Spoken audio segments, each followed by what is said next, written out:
I'm speaking here from southwest France, and I'm here with virtually with my daughter Charlotte, who is in Fife in Scotland, and I'm going to hand over to her in a second.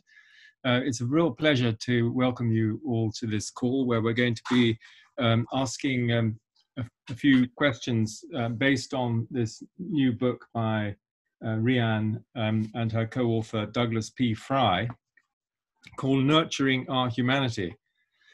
And it seems to me, in relation to the points that have been made in the book, that we need to be doing exactly this at this moment, nurturing our humanity, talking about what we mean by our humanity. In the 1950s, Bertrand Russell and Einstein said in relation to nuclear weapons, remember your humanity and forget the rest.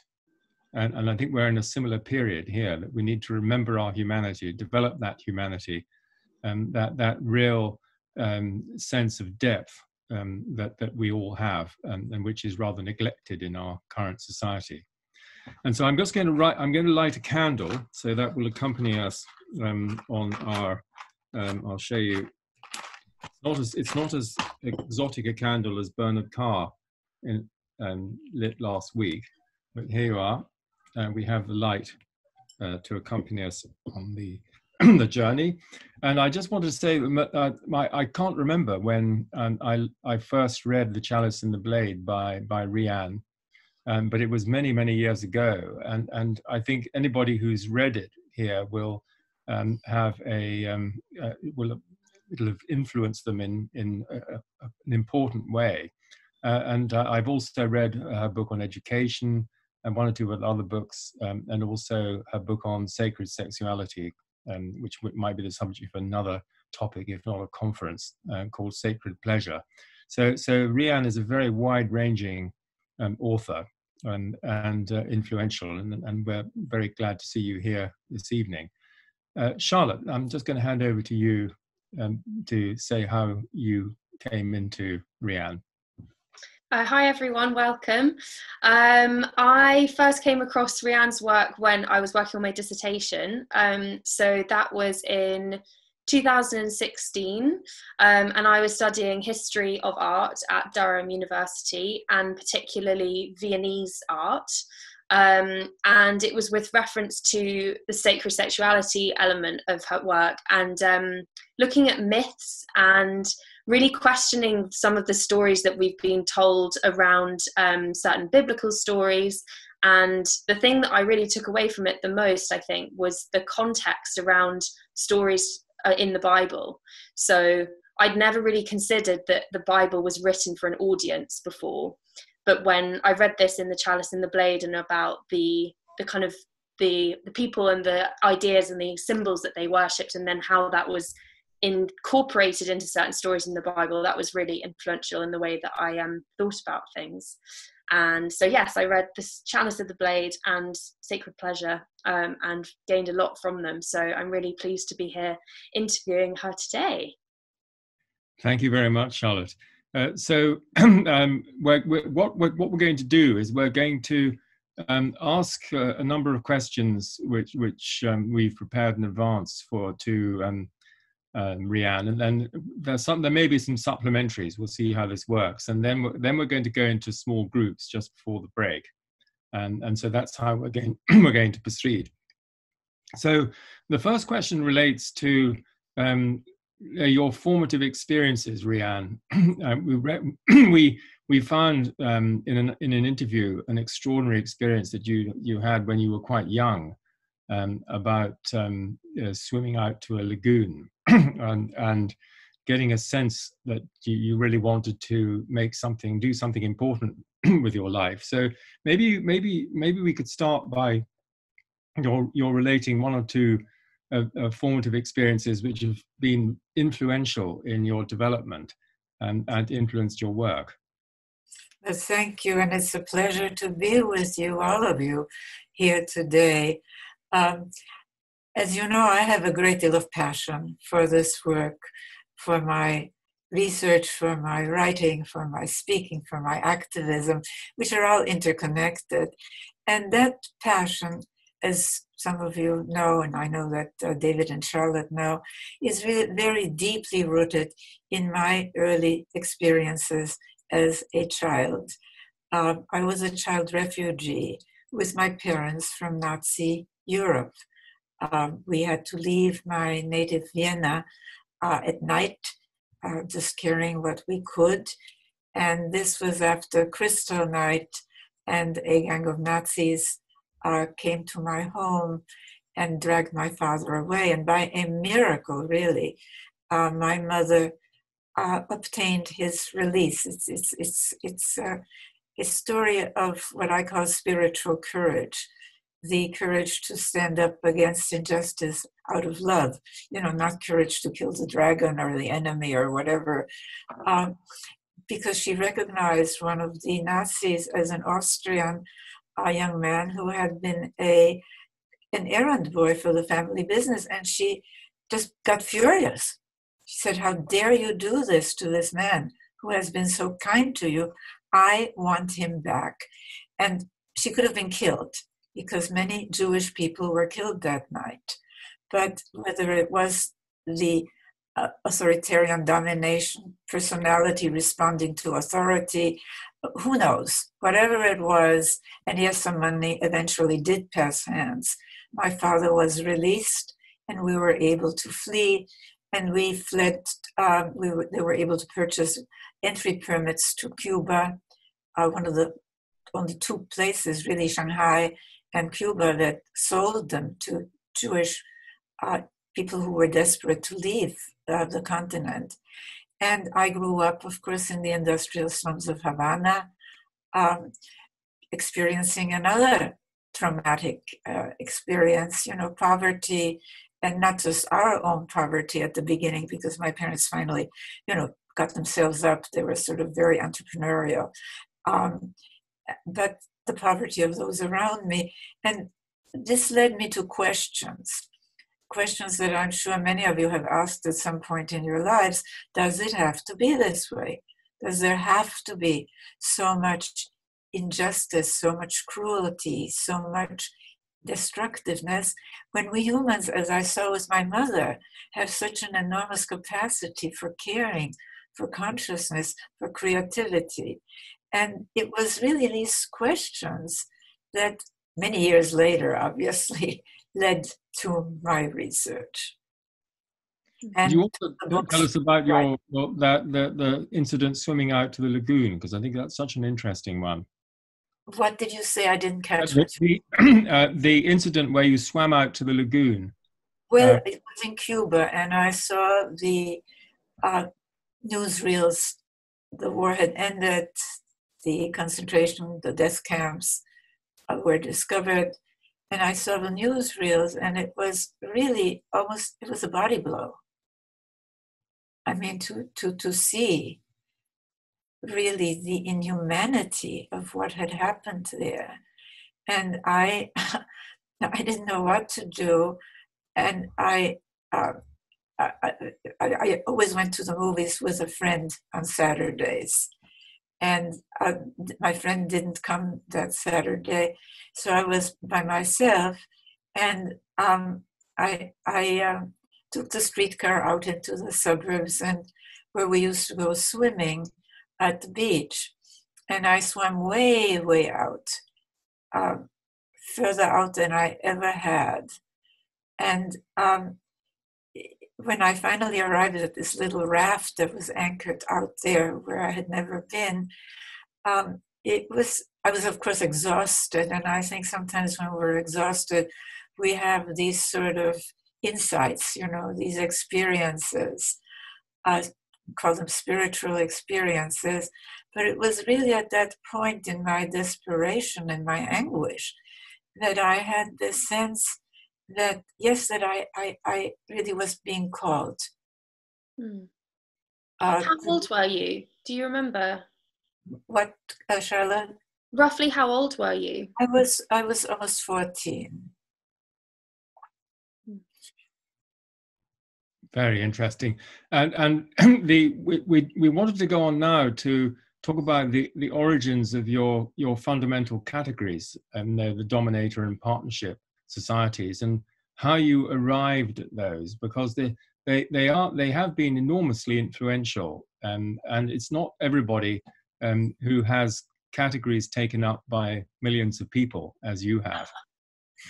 Well, I would like those categories. You know, linguistic psychologists tell us that the categories, and this is very true about social categories, provided by a culture, they channel our thinking, so that it's almost impossible to see other alternatives.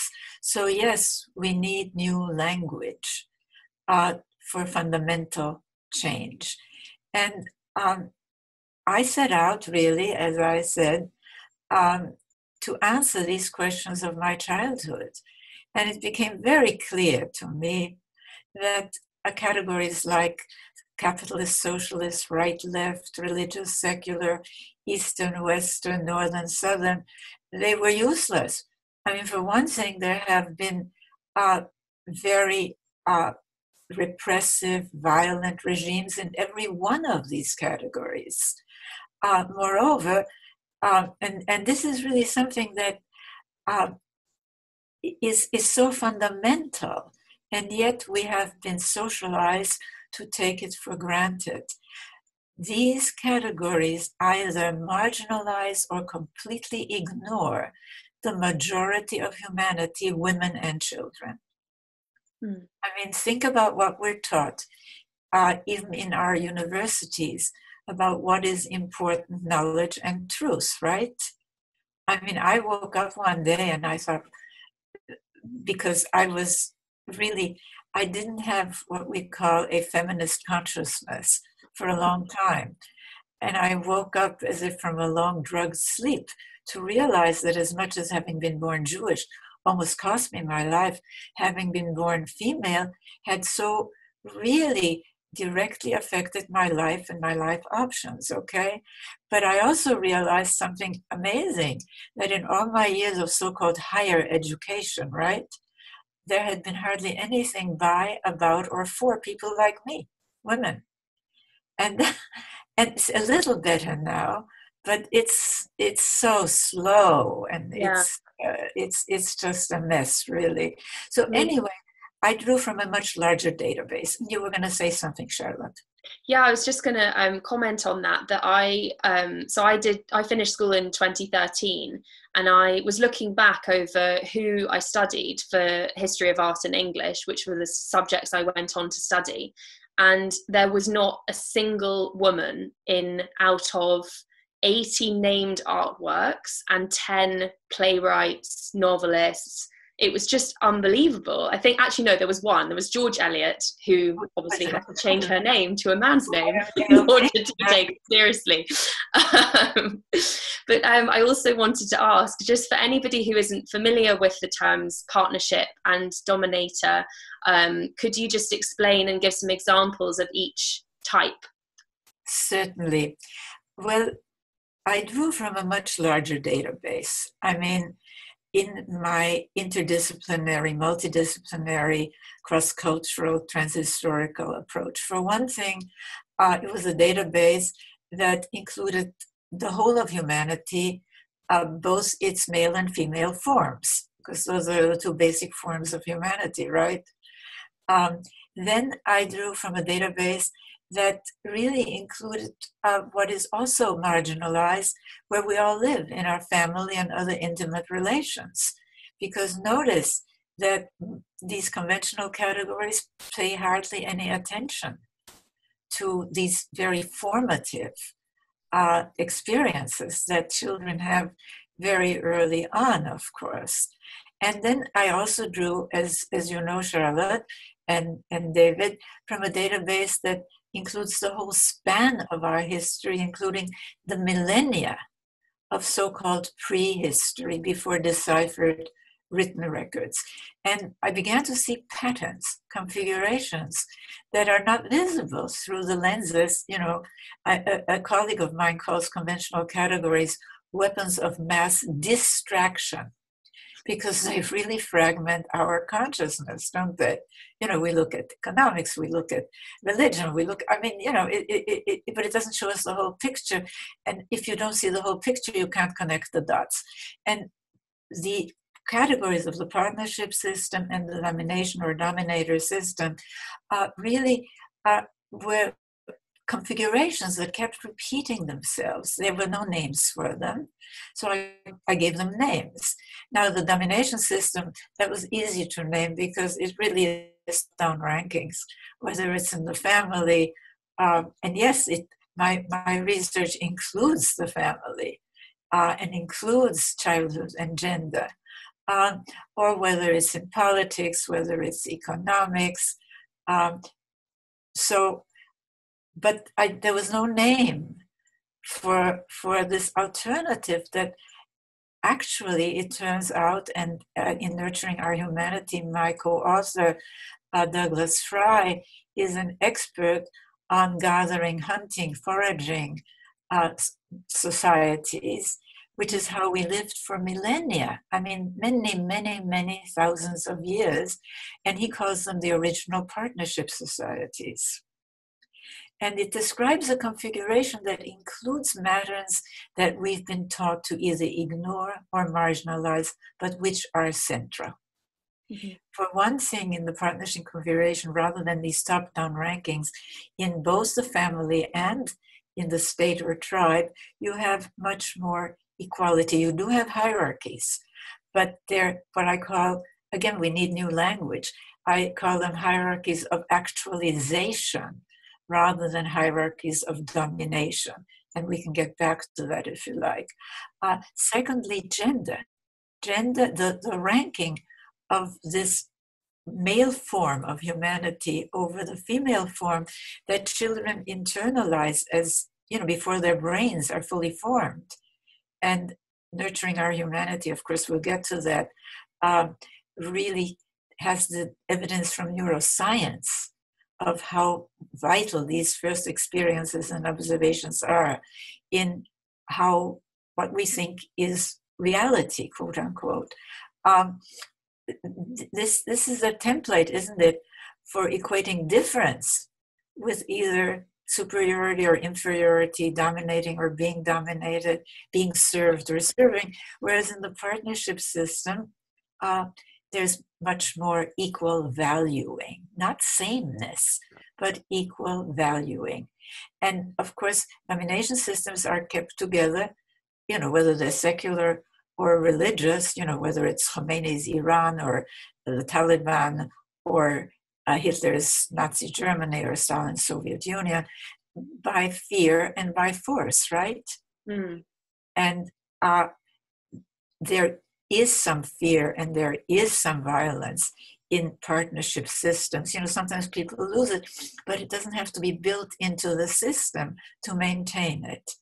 And of course, the last part, the stories, the language, they're very different. So these are the two configurations. And I hope that you, all of you, will start thinking in these terms, because once we do, we can then, and I'm really getting way ahead of our story, but I'll just say we can then see that there are four cornerstones that we need to lay so that we don't keep having, because we have moved towards the partnership side, at least in some world regions, so that we don't keep having these regressions like the one that we're in right now. Mm. That was a long answer, but it's a complicated way to explain something that people may not be used to.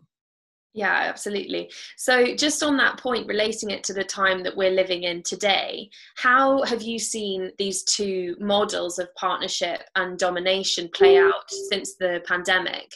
And what do you think about, say, the reaction of New Zealand and Finland in comparison to other countries? Do you think that partnership has actually been pushed to the surface more by the pandemic, or what are your thoughts on that? Well, both are being pushed to the fore, and that's really, and they were already before the pandemic, by the way. I mean, we've been in a time of regression to the domination side, you know, whether it was what happened in the United States with the election of Donald Trump, whether it's so-called religious fundamentalism, which is really domination fundamentalism. Remember one thing, and I really think that this is so important for us to understand. When people talk of fundamentalism, they don't really understand that what we're talking about is a reimposition of a domination system, theocratic rule, absolute rule in the state, but also in the family.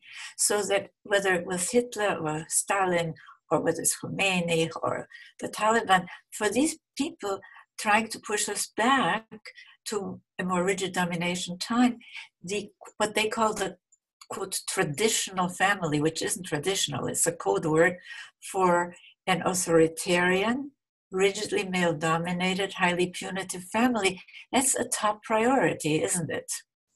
There's a reason you see it on every level. You see it from the family of a father seeing his daughter as a possession, all the way up to how you would see an entire country in a system. So I think it's very scalable, these words. It's really interesting. Very scalable. And because many progressives are more, quote, educated, I think we have trouble. Many regressives, people who want to push us back to domination, realize this in their gut somehow, But for progressives, these are just women's or just children's issues very often, because that's how they've presented in our so-called higher education, right? As something marginal at best, not important. Well, it's basic. It is fundamental. And we have to really look at the whole system, as you said, Charlotte. Yes, very much so. I'd just like to go back again to your life experience in terms of how your escape from obviously a very dominator society in Nazi Germany, how that influenced the way that your life and thought developed. Well, as I said, it brought up these questions that really my research ultimately was to start with an attempt to answer the question of why. Why has there been so much cruelty, so much insensitivity, so much destructiveness and violence when we have these other human capacities? And that really, David, takes us to my most recent book, which just came out with Oxford University Press, Nurturing Our Humanity. It came out late last year, which really uses what I call the biocultural. And it is biocultural because we've been taught, again, a crazy story that it's either nature or nurture. It is gene expression. It's not genes. It is both. And yes, the subtitle of the book, as you know, is How Domination and Partnership Shape Our Brains, Lives, and Future.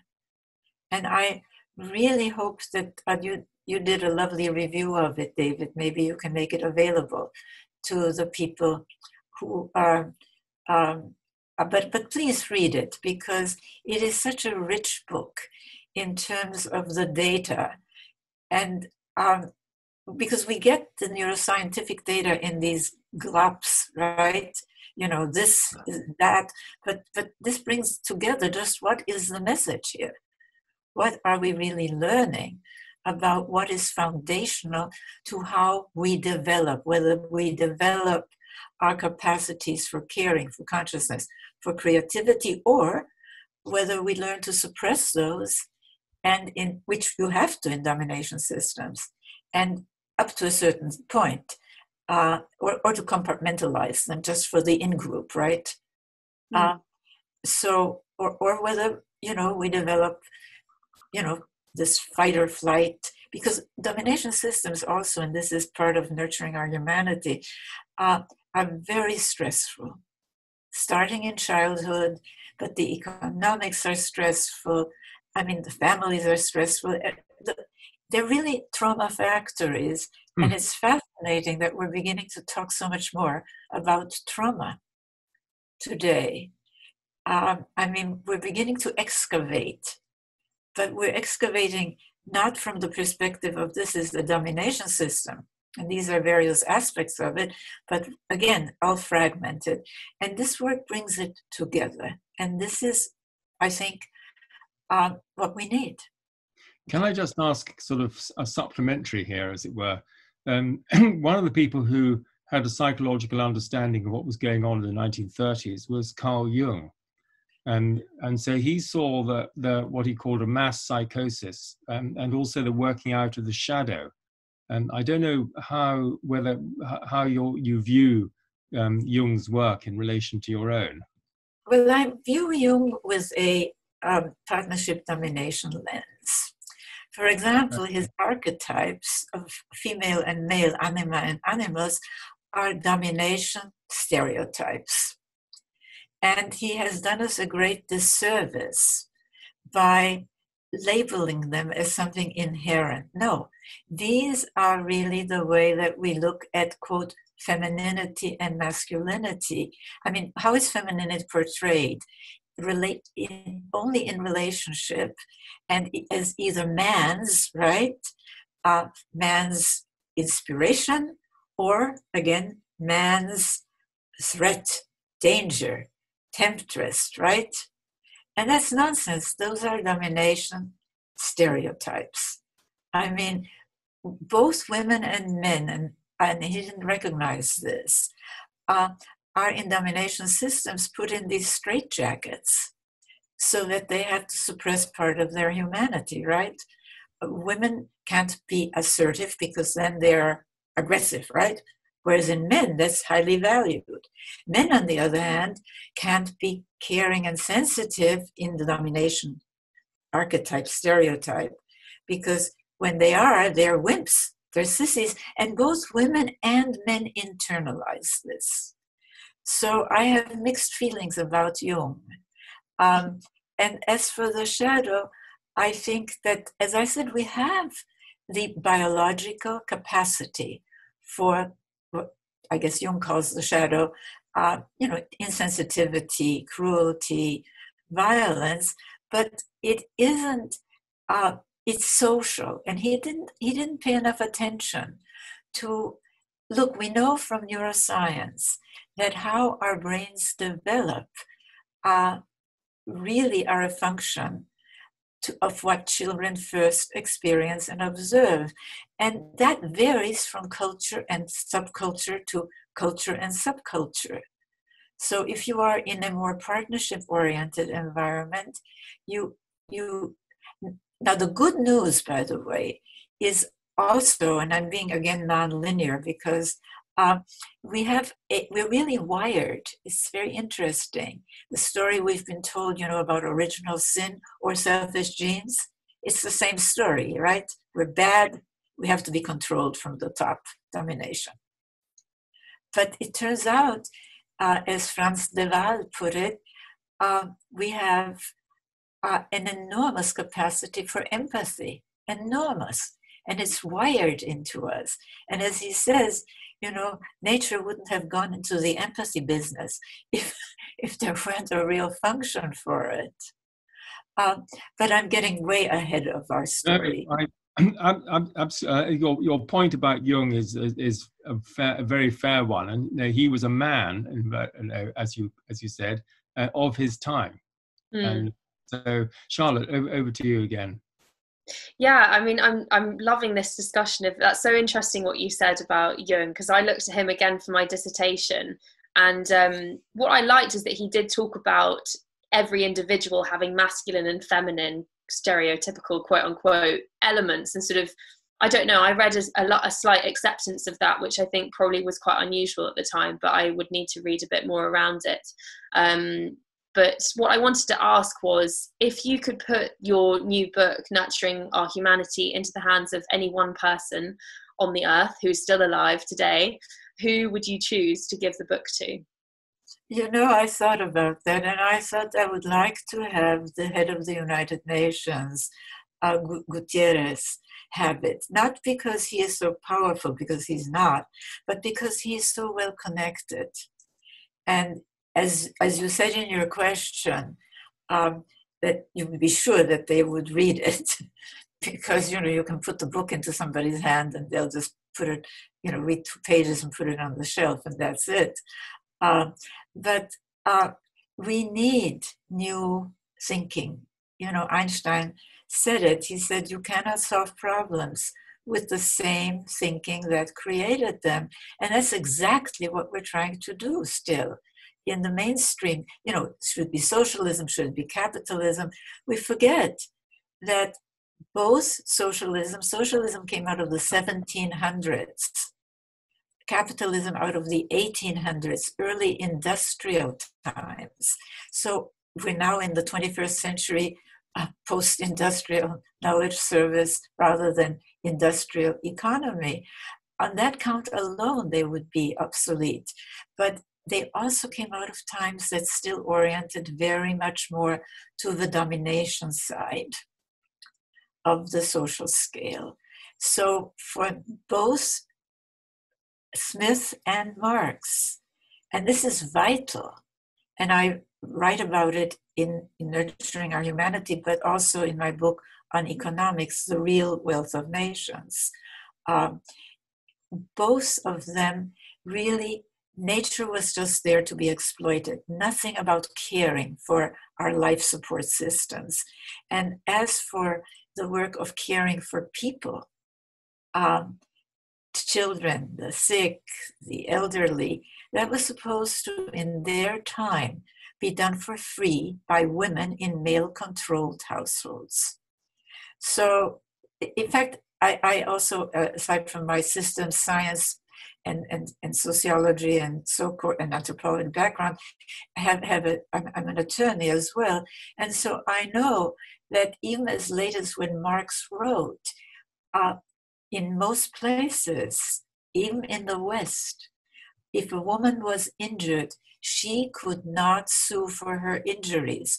Only her husband could for loss of her services. So that so-called women's work of care was invisible. And that's why I wrote a book called The Real Wealth of Nations, Creating a Caring Economics. And we're beginning to hear more and more about, during the pandemic, who are our essential workers, right? Healthcare, childcare, caring that we have enough food, right? I mean, we need a new way of structuring economics that goes beyond both capitalism. I mean, we need a market. We're nice if we had a free market. We don't. I mean, with these mega corporations. And we need enlightened government policies. But the issue is, will uncaring values or caring values guide economics? And that's the point. What will be rewarded? That couldn't be more fundamental. Our next question, again, goes off at a slightly different angle, which is, what's it like to write a book with someone else? And how was that process for you? Well, I had been working on Nurturing Our Humanity because I became fascinated with, I'm a systems person, which means I'm transdisciplinary, generalist, if you will. And I became fascinated with findings from neuroscience and how they really supported and verified my findings about the partnership domination social scale. And I'd been working on it for 7 years. And then I came into contact with Doug. And he really had this wonderful piece, again, based on scientific, contemporary, new in some respects findings about, and he also knew quite a bit about neuroscience, by the way. So I invited him to be my co-author, and it was wonderful. I like working with people. I think that there is such a thing as group creativity. In fact, I'm counting on it. to really build a future that orients to what I call partnerism. Because obviously the old isms are not serving us. And on that note, I wanted to say that on August 20th, we're having a virtual participatory summit on partnerism, to which you're all invited. And I think that you received the notices, didn't you, Charlotte and David? Yes, so we maybe can pass that on. Share them with people so that you can come. It'll be a 2-hour summit. It's free. And there will be a plenary, and then there will be 3 breakout groups anyway. But it's a movement. And the partnerism movement is what, well, to nurture our humanity, we need the partnerism movement. And of course, it's a classic example of partnership, partnering with someone to write a book.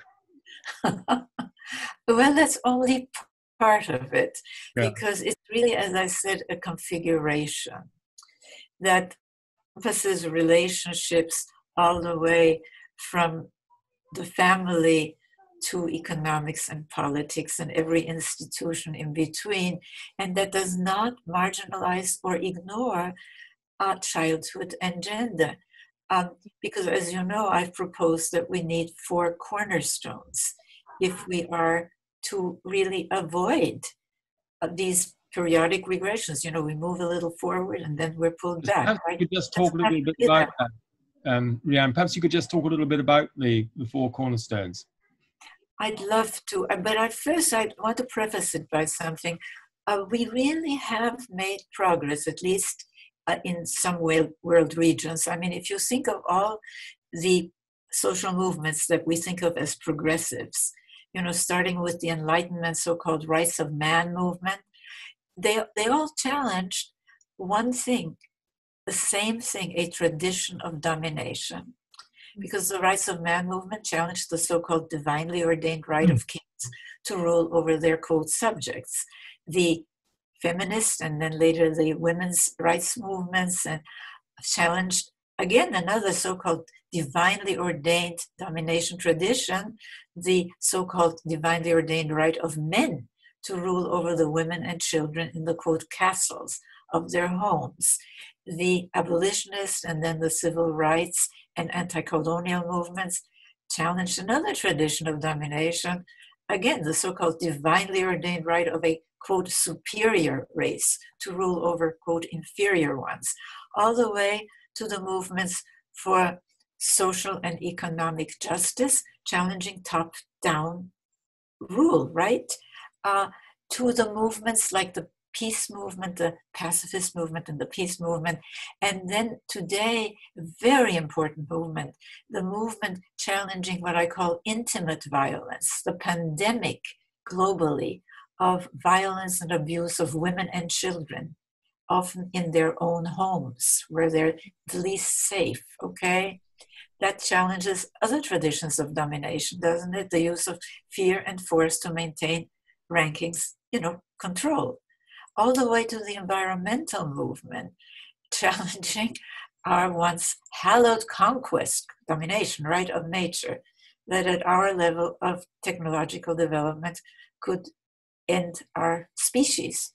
So we don't have to start from square one, but if you look at these progressive movements, they focus primarily on dismantling the top of the domination pyramid, politics and economics as conventionally defined.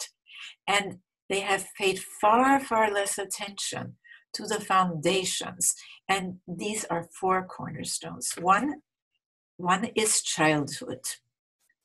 As I said, as you will read in Nurturing Our Humanity, the evidence is so powerful today that what children first experience and observe really shapes nothing less than how our brains develop, and with it, how we think, how we feel, what we consider normal or abnormal, even moral or immoral, right? And it affects how we act, including how we vote.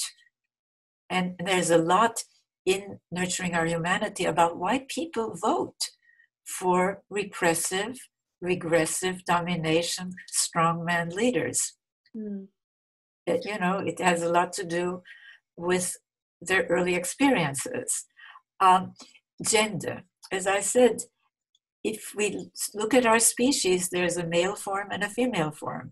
And if kids learn to rank one form over the other, they have a template for ranking all differences, whether based on race, racism in the United States, and or anti-Semitism, or even Shia versus Sunni or Sunni versus Shia.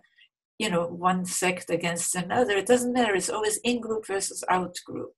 And and economically, which takes me to the third cornerstone, we have what I've called a gendered system of values in which we have been taught, and this has nothing to do with anything connected with men and women, as we've said, because, we have very similar human capacities. We have learned that, well, if you look at fiscal priorities in domination regimes, there always seems to be enough money for prisons, right? Well, that's the stereotype of the punitive male head of household, right? Or for weapons and wars, the archetype of the hero as warrior. But somehow there doesn't seem to be enough money for caring for people, for healthcare, for childcare. Now we are moving in the right direction in Northern Europe, for example. As you know, many of you are in England or in France. Contrary to the United States, you now have universal health care. Some of you have a good paid parental leave, which is another. See, economics are human inventions. I mean, slavery was a domination economic invention, right? Accessible and high quality, government supported early childhood education of high quality, that's a partnership or partnerism economic invention. We can change it. So, yeah, absolutely. The fourth cornerstone, just let me finish, is story and language. And we've already talked about that. Just on the childhood, I heard recently that Kate Middleton has actually been doing a lot around early childhood and programs for, I think, under fives, and she's been doing some really positive work in that space. So I think it's a great example of people really looking at the seriousness of those early years and how it can really influence the rest of your entire life, and then just again from the individual to the huge systemic, sort of doing it on an individual basis and then changing things on a bigger scale. But what I wanted to ask was, one of the things that you're addressing most in the book Nurturing Our Humanity is this idea that a lot of male scientists, I was noticing as I was reading the book, hold that humans are inherently selfish, violent, that we have always fought each other and that wars have happened for thousands of years. And then looking at the archaeological evidence that actually, when they're not as old as you think they are. So I just wondered if you could say a little more about that and why you think scientists have held on to this idea of inherent domination. Well, we've been taught that, as I said, whether it's selfish genes or original sin, whether it's all of the epics idealizing the hero as warrior, as killer, really, it's drummed into us through our stories. I think we have to really pull back a little and look at our educational system. And I'm speaking now, again, about what we're taught as, quote, important knowledge and truth, because we really have to pay attention here. If you look at so-called Western science, modern science, as the historian of science David Noble writes in a wonderful book, which I quote in Nurturing Our Humanity, is called A World Without Women. What did it come out of? It came out of a clerical, celibate, quite misogynist culture about 600 years ago. And I would say it was not only a world without women, it was a world without children. Mm. And so you fast forward and you see that it's only 50 years ago that we even had women's studies and men's studies, gender studies, queer studies, and they're still marginalized. Not only that, child development, it should be part of sociology. It should be part of political science, but if it's taught at all, it's just part of an occasional neuroscience or psychology course. So we really have to re-examine what we are teaching people is important knowledge and truth. And how can you connect the dots if these huge dots, I mean, lacunae really, of the majority of humanity, women and children, are left out or marginalized? You can't. So that's why we need partnerism so that we don't think that that environmentalism is out here and working against domestic violence is out there. No, these are all part of the movement to shift from a domination to a partnership system. And some of them, like the movement addressing intimate violence, domestic violence, child abuse, which is huge. In Nurturing Our Humanity, we have some of the evidence from the so-called ACEs studies, the Adverse Childhood Experiences studies in the United States. And they are so frequent and they have so much damage, health, not only mental health and not only physical health, but as I show in Nurturing Our Humanity, in terms of values and politics and what people think is or is not, quote, normal.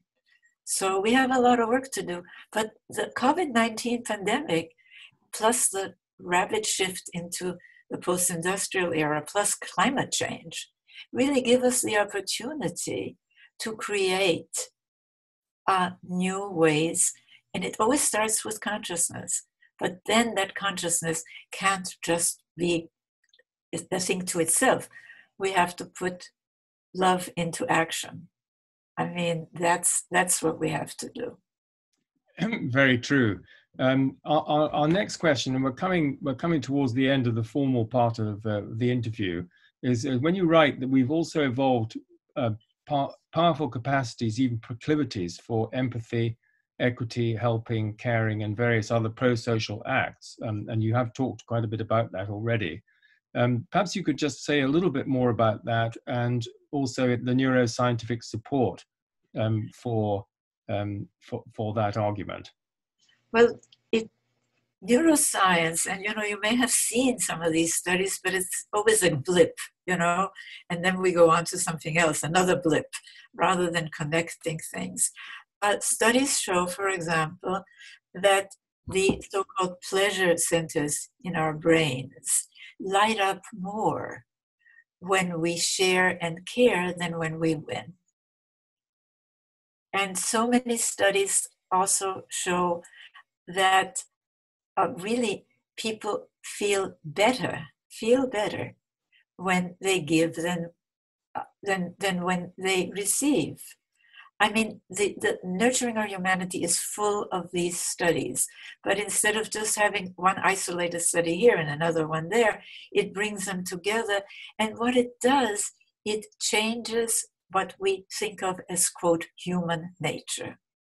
Because our brains are very malleable, very flexible.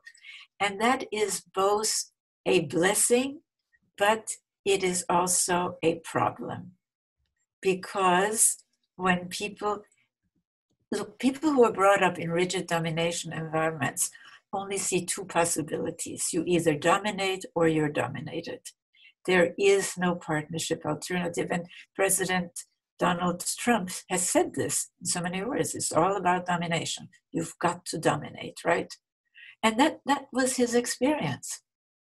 And some people you can't change, but the majority of people, yes, childhood is vital. But we know that we can change patterns, that our human brains can change all through life. I mean, yes, it takes work. And it would be good if we didn't have to do so much work by starting with what we know about what makes for optimal human development, right? But we can change, most of us, except a few people are really so damaged that it's very difficult for them to change. So that is a reality, but the majority of people, and especially this new generation, is really looking, aren't they, for new ways of thinking. And that's what this work provides. Can we just talk a little bit more about the importance of storytelling and language on that point of changing? Because I think for me, certainly, books and podcasts and conversations are really what shape a lot of the way that I think and the information that then guides the way I see the world. So do you think that, like, how important do you think that is, of this idea, if we're being told we're inherently violent or we're being told we're inherently empathetic, do you think that either one can become a self-fulfilling prophecy? Well, they can. And I think that what is missing in terms of inherently empathetic or inherently violent is the understanding that our brains develop in interaction with our environment, which of course for humans is mostly our cultural, human-made environment, whether it's the physical environment or the cultural environment, right? I mean, we live in a human-made world. And that is the good news, because we can, and we see all around us, that so many of the things that we took as givens, like our economic systems, they are not resilient. So this is an opportunity for us to help people think in different ways. And once we are aware that there is this partnerism alternative, we can create the beliefs, the guiding system of values, the institutions, not a perfect world. You know, I want to end on a very practical note, because we were talking about Northern European nations. And if you really look at the nations that have been in the forefront of the movement toward a more caring economics, nations like Sweden, Finland, Norway, which at the beginning of the 20th century were so poor there were famines. And today, they're always in the highest ranks of the World Economic Forum's global competitiveness reports, as well as the global happiness reports. A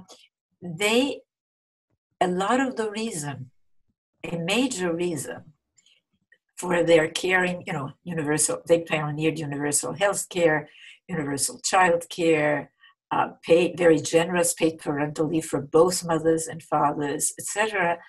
They moved more to the partnership side. So one very important part of that has to do with one of the cornerstones, gender. Because in these nations, 40 to 50% of the national legislature is female. And as the status of women rises, because we're talking about interactive dynamics, so also does the value given by both men and women to the stereotypically feminine, that's been stereotypically associated with women, like caring, caregiving, nonviolence. So not coincidentally, they also pioneered the first peace studies and the first laws that said it's against the law to use physical discipline against children. Remember, one of the components of the partnership system. So these are not, first of all, we need a new way of looking at society. and then applying that to build the four cornerstones. It's not that complicated. We can do it. Thank you. We're just going to finish with two quick personal questions, and then we'll go into breakout groups for 10 minutes or so. The first one that's from me is, how does the partnership model influence your own view on relationships and how you interact with your friends and family? Is it always at the Well, I have not always, I'm certainly human, and I have behaved in my life in ways that do not come up to the partnership standard. But let's just remember one thing, that the perfect is the enemy of the good, and that we can all change. And so I have been very blessed in my life that my second marriage, which is now 40 some years, well, no, because we lived together for a long time, but the love of my life it has been a true partnership of mutual support and mutual. See, when I talked about it's really a different way of relating that makes all the difference in terms of human creativity, human expression.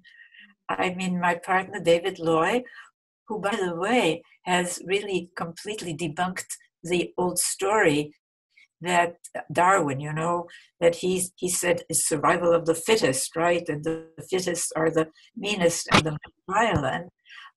He's written some marvelous books one of them is called Darwin's Lost Theory, on how when Darwin started to write about human evolution, he specifically said, now I'm going to talk about human, he called it man, he was a creature of his time. We have to watch that, because man does not include woman. Woman includes man in English, but that's not the point. We really have to talk about the inclusive language.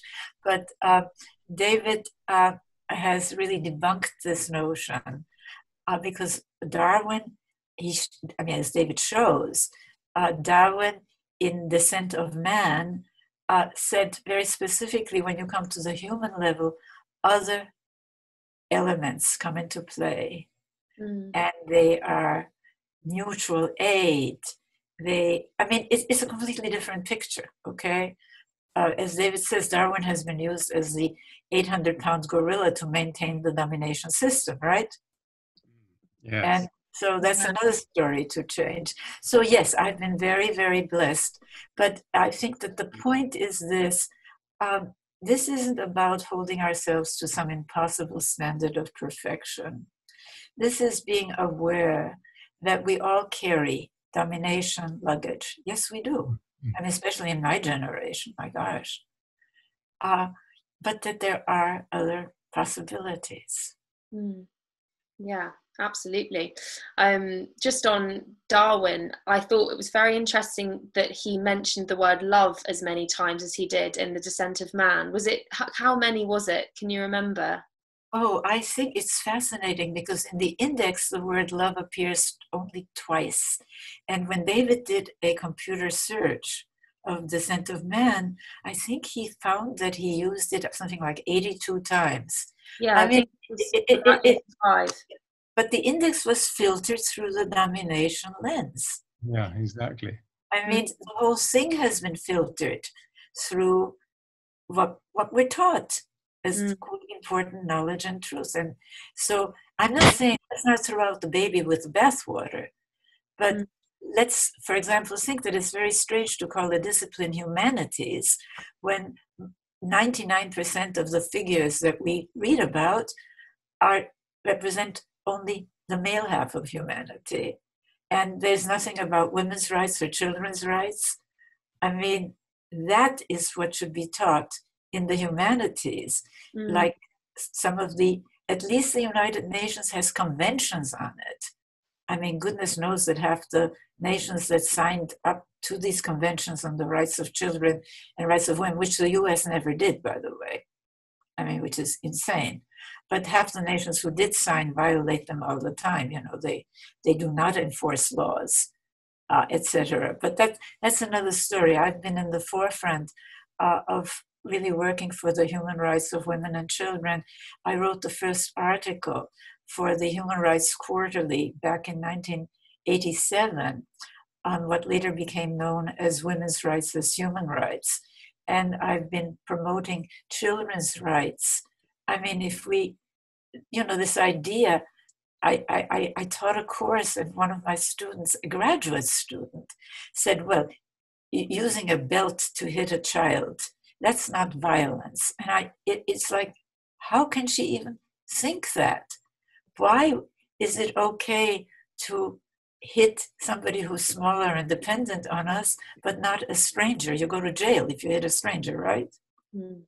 I mean, you really have to start thinking for yourself. And the partnerism and the partnership domination social scale in nurturing our humanity and all these other books are really ways that we can start doing that. And once we think a different way, once we are aware of what is needed, then we can build it. Mm. So my final question is, if you could go back and speak to your 14-year-old self swimming out in the lagoon, would there be a piece of advice that you would give to that young girl? I don't think so. I think I was at a point then of such utter horror and despair, and that realization that I was called to do something really saved me. So I think, I wouldn't know what to say to her, that she didn't somehow access, and then lost for a while, for quite a few years. I mean, and that's the other thing. Really, progress is not linear.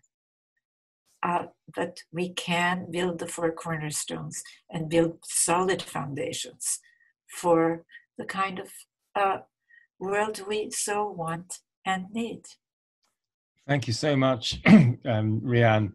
What a rich digest of thoughts, and you've emphasized, quite rightly, that we need to be able to think in new ways if we're going to act in new ways, and we're all carrying all this baggage that we absorb through our upbringing and education, and without standing back and questioning these, you can't really make any progress. So thank you very much indeed.